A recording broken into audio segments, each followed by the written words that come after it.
يا معاشر المسلمين وزمرة المؤمنين رحمكم الله، إن يوم الجمعة سيد الأيام وحج الفقراء وعيد المساكين.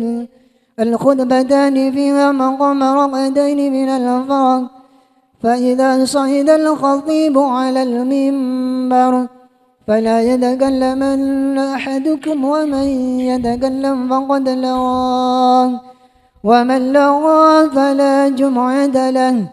أنصتوا واسمعوا وأطيعوا رحمكم الله. أنصتوا واسمعوا وأطيعوا رحمكم الله.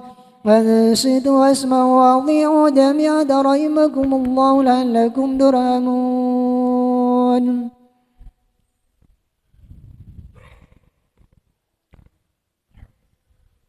اللهم صل على محمد.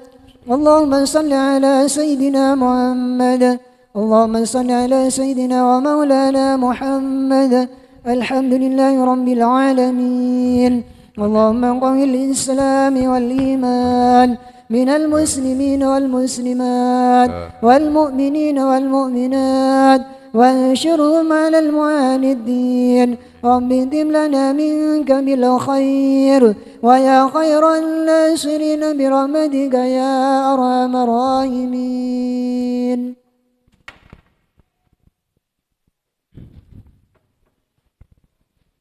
السلام عليكم ورحمة الله وبركاته.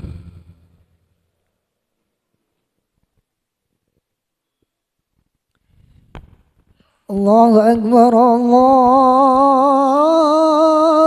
أكبر الله أكبر الله أكبر الله أكبر الله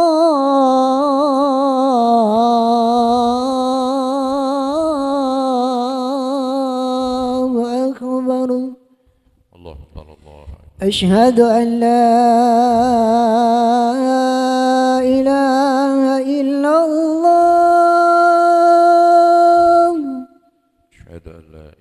أشهد أن لا إله إلا الله.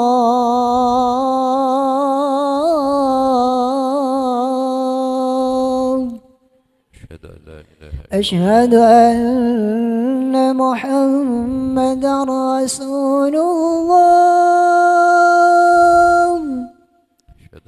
أشهد أن محمدا رسول الله.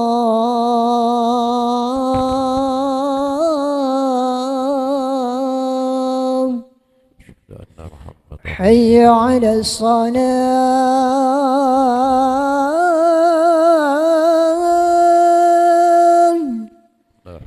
حي على الصلاة.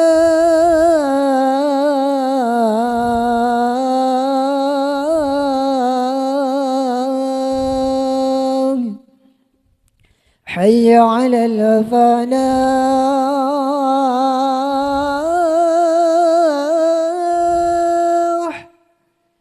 حي على الفلاح.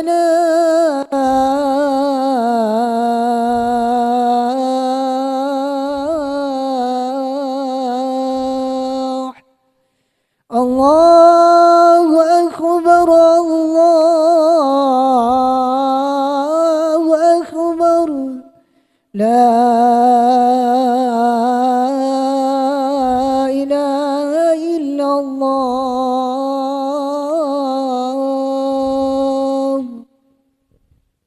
اللهم ربنا صل على سيدنا محمد وبعث مقام.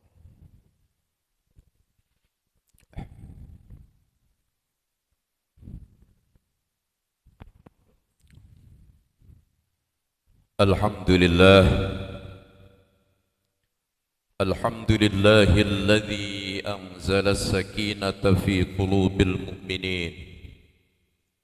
أشهد أن لا إله إلا الله الملك الحق المبين، وأشهد أن محمد رسول الله صادق الوعد الأمين. اللهم صل على سيدنا محمد وأشهد الظالمين بالظالمين وأخرجنا من بينهم سالمين وعلى آله وصحبه أجمعين. أما بعد فيا أيها المسلمون اتقوا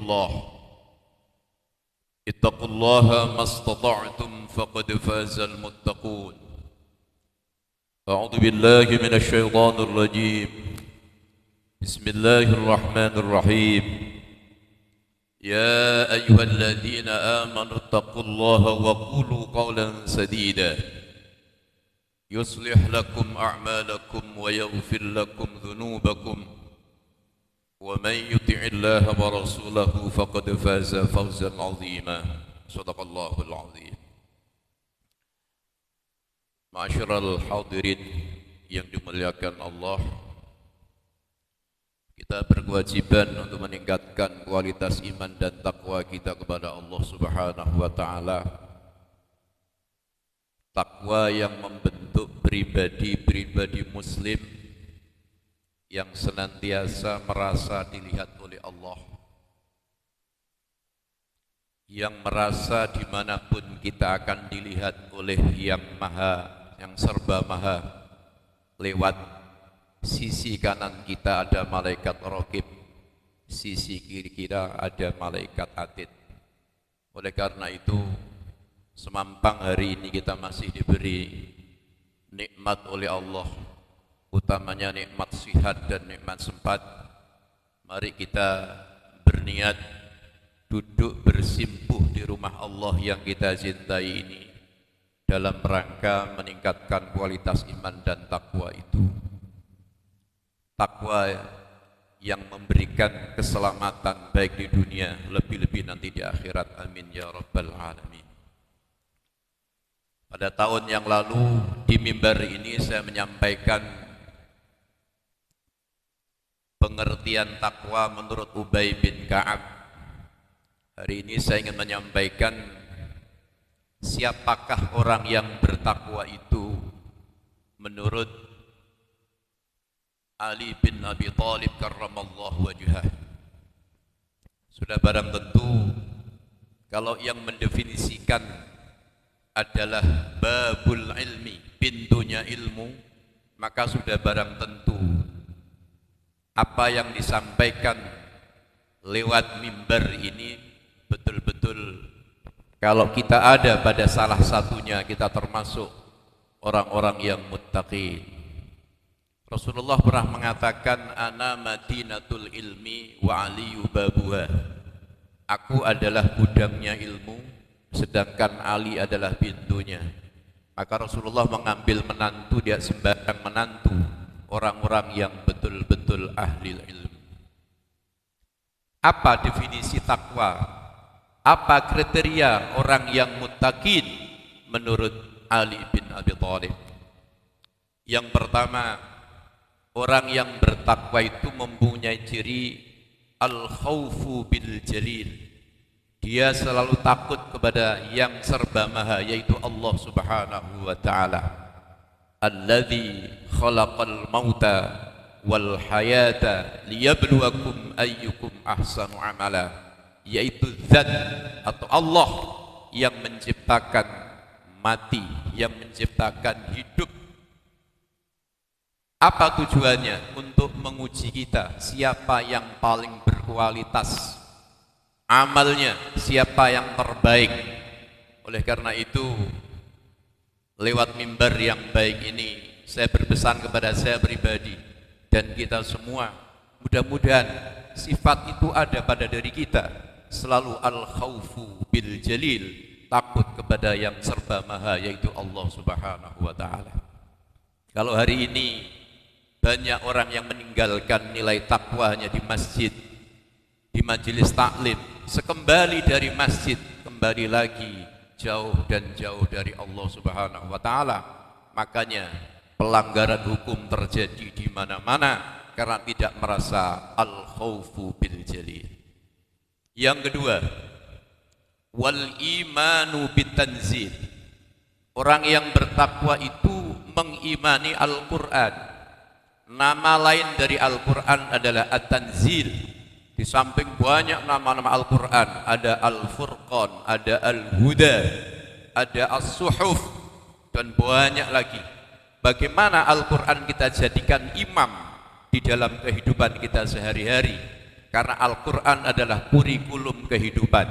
Siapa yang menjadikan Al-Quran di depannya, menjadi pimpinannya, dia akan diselamatkan oleh Allah baik di dunia lebih-lebih di akhirat. Bahkan begitu hebat mukjizatnya Al-Quran. Salah satunya yang disampaikan oleh seseorang pakar tafsir, bahwa orang yang selalu membaca Al-Quran itu akan awet muda. Siapa yang sering baca Quran, apalagi merenung, menghayati isi kandungannya, insya Allah tidak mudah untuk menjadi orang yang cepat tua. Makanya orang-orang Al-Quran itu walaupun usianya tua, baca Quran tanpa pakai alat yang lain, kacamata dan sebagainya, giginya utuh, lisannya fasih, maka kita jadikan Al-Quran sebagai kurikulum kehidupan. Itu baru membaca, belum yang lain. Ma'asyiral muslimin dimuliakan oleh Allah Subhanahu wa taala. Yang ketiga, kita disebut orang muttaqin kalau memenuhi yang ketiga, yaitu ar-ridha bil qalil. Selalu menerima apa yang menjadi ketentuan Allah, sekalipun hanya sedikit. Bahasanya orang Madura tiga ngok-ngokan. Berapapun yang dihasilkan, kalau itu hasil jerih payah sendiri dengan jalan yang halal, dan itu takdir Allah, harus diterima. Berapa banyak orang yang lewat dari hal ini, diberi wajah ketepatan hidungnya pesek, dia melakukan operasi plastik, dia rubah kodrah iradah Allah itu. Kadangkala kulit yang hitam, dia operasi plastik karena enggak menerima atas kodrat dan iradah Allah Subhanahu wa taala. Maka orang yang bertakwa, apapun yang datangnya dari Allah, kalau kita usaha sudah maksimal ketentuan Allah seperti itu, maka kita menerima dengan ikhlas. Ar-ridha bil qalil. Ma'asyiral muslimin yang dimuliakan oleh Allah Subhanahu wa taala. Kemudian yang keempat disebut orang muttaqin adalah al-isti'dadu birrahil. Orang yang selalu mempersiapkan hari kemudian. Hidup di dunia hanya sementara. Bahkan lebih lama kita di alam kubur daripada kita hidup. Para salafus soleh itu hidupnya di dunia hanya sebentar. Ada yang 53, 43, bahkan tidak sampai. Hari ini mereka sudah berapa ratus tahun di alam kubur. Maka apa yang dapat kita banggakan kalau kita hanya berfoya-foya, hanya ingin kehidupan yang bersenang-senang di muka bumi ini, sementara akhirat kita lupakan. Berapa banyak masjid mentereng, bagus-bagus, tapi sunyi dari jamaah. Al-Quran tertata rapi, dilaji, tidak pernah dibaca. Apa yang kita inginkan? Padahal kita setiap hari berdoa, Rabbana atina fid dunya hasanah wa fil akhirati hasanatan wa qina adzabannar. Sementara kita silau akan kepentingan sesaat. Kadangkala bekerja pun menghalalkan segala cara. Naudzubillah min dzalik. Ma'asyiral muslimin yang dimuliakan oleh Allah. Lewat pesan apa yang disampaikan oleh Ali bin Abi Thalib ini, mudah-mudahan setidaknya ada salah satu kita pada sifat-sifat yang empat itu. Dengan demikian insya Allah kita akan diselamatkan oleh Allah baik di dunia lebih-lebih di akhirat. Mudah-mudahan kita termasuk orang-orang yang muttaqin. Amin ya rabbal alamin. A'udzu billahi minasyaitonir rajim. Bismillahirrahmanirrahim. Wal 'asri innal insana lafi khusrin illa الذين آمنوا وعملوا الصالحات وتواصوا بالحق وتواصوا بالصبر. بارك الله لي ولكم في القرآن العظيم ونفعني وإياكم بما فيه من الآية وذكر الحكيم وقل رب اغفر وارحم وأنت خير الراحمين.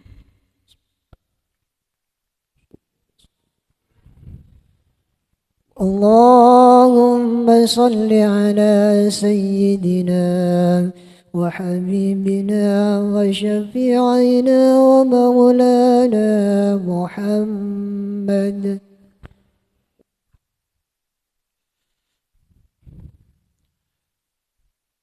الحمد لله حمدا كما أمر، وأشهد أن لا إله إلا الله وحده لا شريك له إرغاما لمن جحد بي وكفر، وأشهد أن سيدنا ونبينا محمدا عبده ورسوله سيد الخلائق والبشر.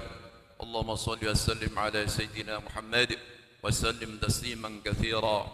أما بعد، فيا أيها المسلمون، اتقوا الله تعالى وذروا الفاحش ما ظهر وما بطن، وحافظوا على الطاعة وحضور الجمعة والجماعة، واعلموا أن الله أمركم بأمر بدأ فيه بنفسه وثنى بملائكة قدسه، فقال تعالى: ولم يزل قائلا عليما: إن الله وملائكته يصلون على النبي يا أيها الذين آمنوا صلوا عليه وسلموا تسليما.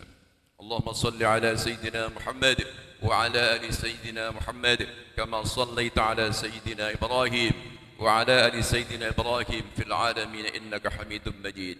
اللهم ارض عن الخلفاء الراشدين الذين قضوا بالحق وكانوا به يعدلون: أبي بكر وعمر وعثمان وعلي، وعن الستة المتممين أشرة الكرام، وعن سائر أصحاب نبيك أجمعين، وعن التابعين وتابع التابعين ومن تبعهم بإحسان إلى يوم الدين. اللهم لا تجعل حد منهم في عنقنا ظلامة، ونجنا بحبهم من أهوال يوم القيامة. اللهم أعز الإسلام والمسلمين، وأهلك الكفرة المشركين، وعلى كلمتك إلى يوم الدين. اللهم اغفر للمؤمنين والمؤمنات والمسلمين والمسلمات الأحياء منهم والأموات برحمتك يا وهب العطيات.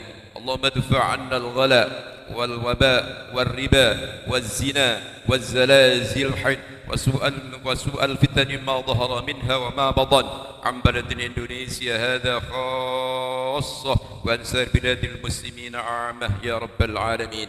ربنا اغفر لنا ولإخواننا الذين سبقونا بالإيمان، ولا تجعل في قلوبنا غلا للذين آمنوا ربنا إنك رؤوف رحيم. ربنا آتنا في الدنيا حسنة وفي الآخرة حسنة وقنا عذاب النار، والحمد لله رب العالمين. عباد الله، إن الله يأمر بالعدل والإحسان وإيتاء ذي القربى وينهى عن الفحشاء والمنكر والبغي يعظكم لعلكم تذكرون. فاذكروا الله العظيم يذكركم واشكروه على نعمه يزدكم واسألوه من فضله يعطكم ولذكر الله أكبر والله يعلم ما تصنعون. الله أكبر الله أكبر، أشهد أن لا إله إلا الله، أشهد أن محمد رسول الله. حي على الصلاة، حي على الفلاح، قد قامت الصلاة، قد قامت الصلاة. الله أكبر الله أكبر، لا إله إلا الله. لا إله إلا الله محمد رسول الله صلى الله عليه وسلم. سبقوا تمام الصلاة. maju baris kosong.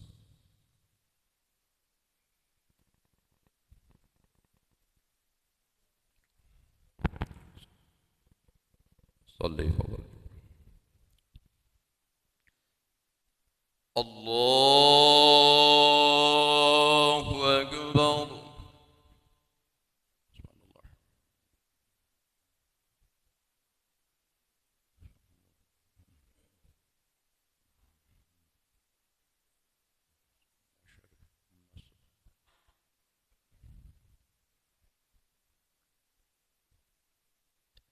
بسم الله الرحمن الرحيم.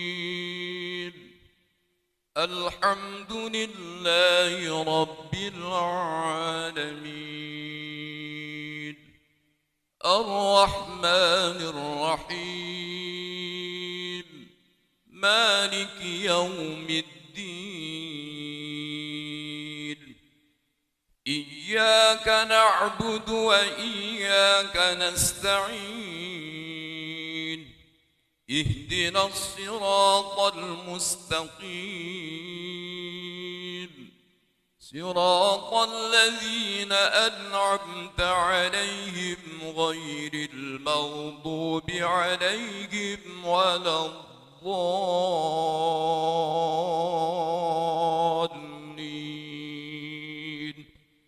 آمين. بسم الله الرحمن الرحيم. وإن يمسسك الله بضر فلا كاشف له إلا هو وإن يردك بخير فلا راد لفضله يصيب به من يشاء من عباده وهو الغفور الرحيم قل يا أيها الناس قد جاءكم الحق من ربكم فمن اهتدى فإنما يهتدي لنفسه ومن ضل فإنما يضل عليها وما أنا عليكم بوكيل واتبع ما يوحى إليك واصبر حتى يحكم الله وهو خير الحاكمين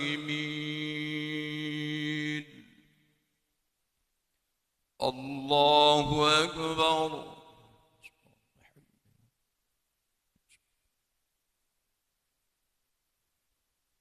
سمع الله لمن حمده الله أكبر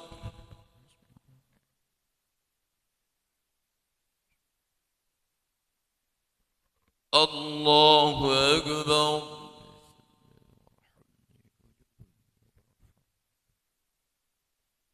الله أكبر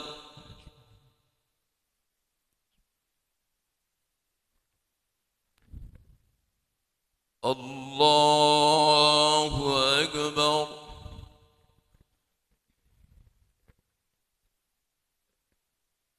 بسم الله الرحمن الرحيم الحمد لله رب العالمين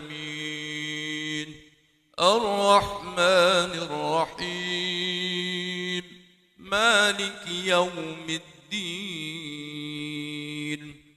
إياك نعبد وإياك نستعين اهدنا الصراط المستقيم صراط الذين أنعمت عليهم غير المغضوب عليهم ولا الضالين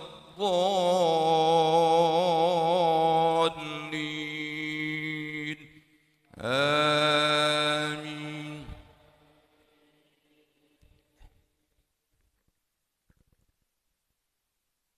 بسم الله الرحمن الرحيم ألف لام را كتاب أحكمت آياته ثم فصلت من لدن حكيم خبير ألا تعبدوا إلا الله إنني لكم منه نذير وبشير وأن استغفروا ربكم ثم توبوا إليه يمتعكم متاعا حسنا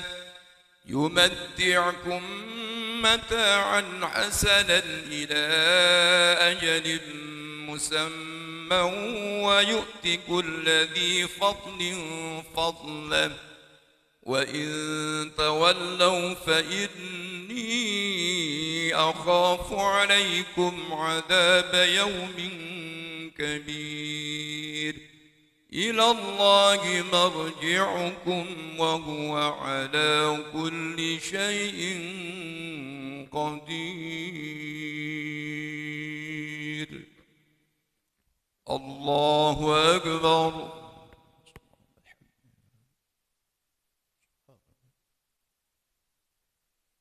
سمع الله لمن حمده. الله أكبر.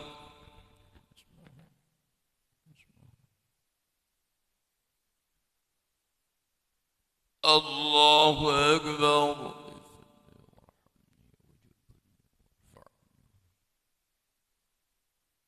الله أكبر.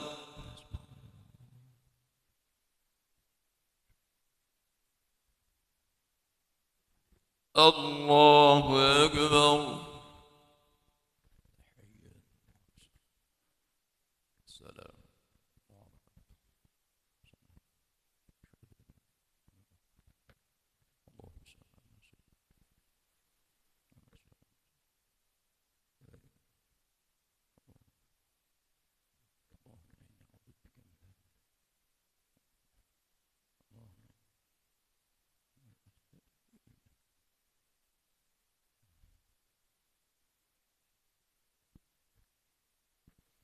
السلام عليكم ورحمة الله.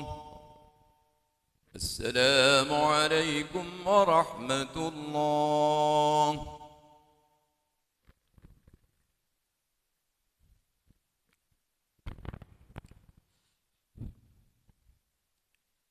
الفاتحة. أعوذ بالله من الشيطان الرجيم. بسم الله الرحمن الرحيم. الحمد لله رب العالمين الرحمن الرحيم مالك يوم الدين إياك نعبد وإياك نستعين اهدنا الصراط المستقيم صراط الذين أنعمت عليهم غير المغضوب عليهم ولا الضالين. بسم الله الرحمن الرحيم. الحمد لله رب العالمين الرحمن الرحيم مالك يوم الدين إياك نعبد وإياك نستعين اهدنا الصراط المستقيم صراط الذين أنعمت عليهم غير المغضوب عليهم ولا الضالين. بسم الله الرحمن الرحيم. الحمد لله رب العالمين الرحمن الرحيم مالك يوم الدين إياك نعبد وإياك نستعين اهدنا الصراط المستقيم صراط الذين أنعمت عليهم غير المغضوب عليهم ولا الضالين. بسم الله الرحمن الرحيم. الحمد لله رب العالمين الرحمن الرحيم مالك يوم الدين إياك نعبد وإياك نستعين اهدنا الصراط المستقيم صراط الذين أنعمت عليهم غير المغضوب عليهم ولا الضالين. بسم الله الرحمن الرحيم. الحمد لله رب العالمين الرحمن الرحيم مالك يوم الدين إياك نعبد وإياك نستعين اهدنا الصراط المستقيم صراط الذين أنعمت عليهم غير المغضوب عليهم ولا الضالين. بسم الله الرحمن الرحيم. الحمد لله رب العالمين الرحمن الرحيم مالك يوم الدين إياك نعبد وإياك نستعين اهدنا الصراط المستقيم صراط الذين أنعمت عليهم غير المغضوب عليهم ولا الضالين. بسم الله الرحمن الرحيم. الحمد لله رب العالمين الرحمن الرحيم مالك يوم الدين إياك نعبد وإياك نستعين اهدنا الصراط المستقيم صراط الذين أنعمت عليهم غير المغضوب عليهم ولا الضالين. بسم الله الرحمن الرحيم. قل هو الله أحد الله الصمد لم يلد ولم يولد ولم يكن له كفوا أحد. بسم الله الرحمن الرحيم. قل هو الله أحد الله الصمد لم يلد ولم يولد ولم يكن له كفوا أحد. بسم الله الرحمن الرحيم. قل هو الله أحد الله الصمد لم يلد ولم يولد ولم يكن له كفوا أحد. بسم الله الرحمن الرحيم. قل هو الله أحد الله الصمد لم يلد ولم يولد ولم يكن له كفوا أحد. بسم الله الرحمن الرحيم. قل هو الله أحد الله الصمد لم يلد ولم يولد ولم يكن له كفوا أحد. بسم الله الرحمن الرحيم. قل هو الله أحد الله الصمد لم يلد ولم يولد ولم يكن له كفوا أحد. بسم الله الرحمن الرحيم. قل هو الله أحد الله الصمد لم يلد ولم يولد ولم يكن له كفوا أحد. بسم الله الرحمن الرحيم. قل أعوذ برب الفلق من شر ما خلق ومن شر غاسق إذا وقب ومن شر النفاثات في العقد من شر حاسد إذا حسد.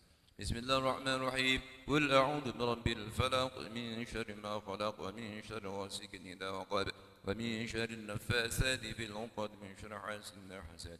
بسم الله الرحمن الرحيم. قل أعوذ برب الفلق من شر ما خلق ومن شر غاسق إذا وقب ومن شر النفاثات في العقد من شر حاسد إذا حسد.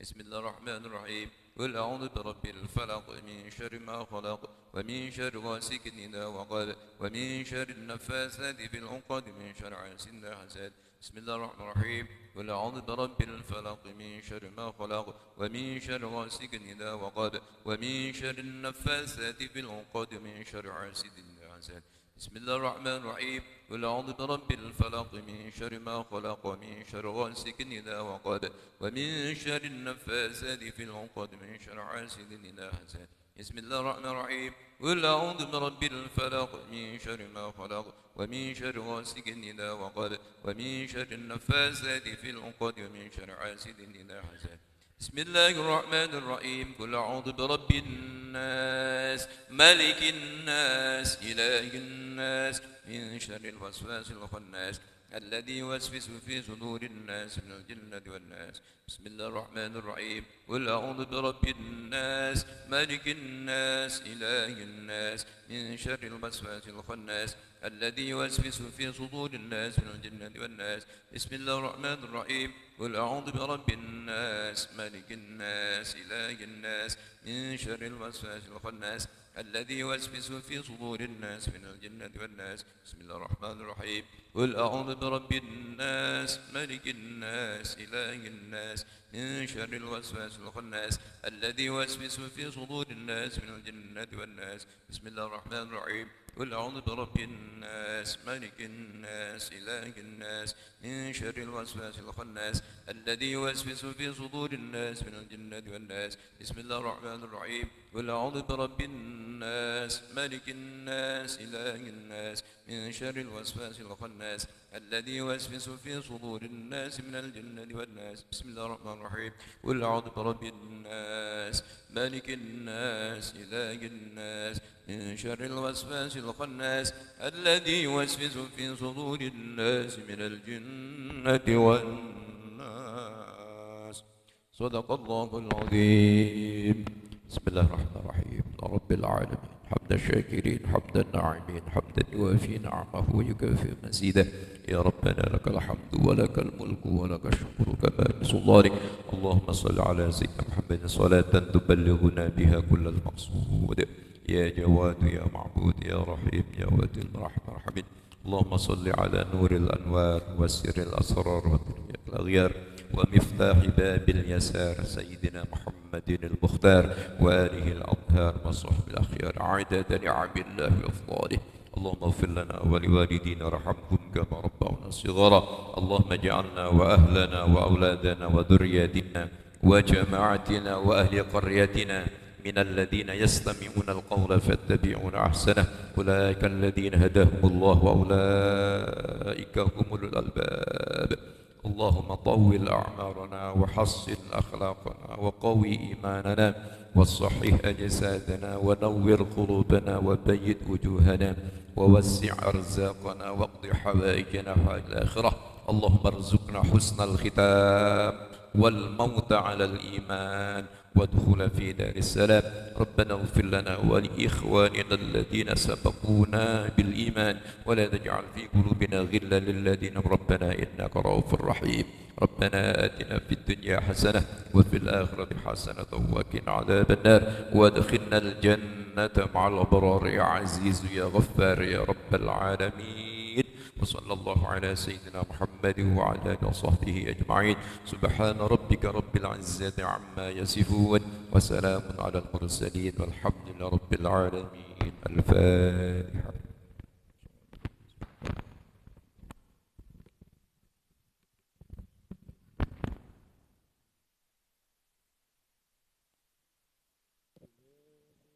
لست للفردوس أغنى ولا وعلى للجحيم فهبني توبة واغفر ذنوبي فإنك غافر الذنب العظيم إلهي دون الفردوس أغنى وناك وعلى النار الجحيم فهبني توبة واغفر ذنوبي فإنك غافر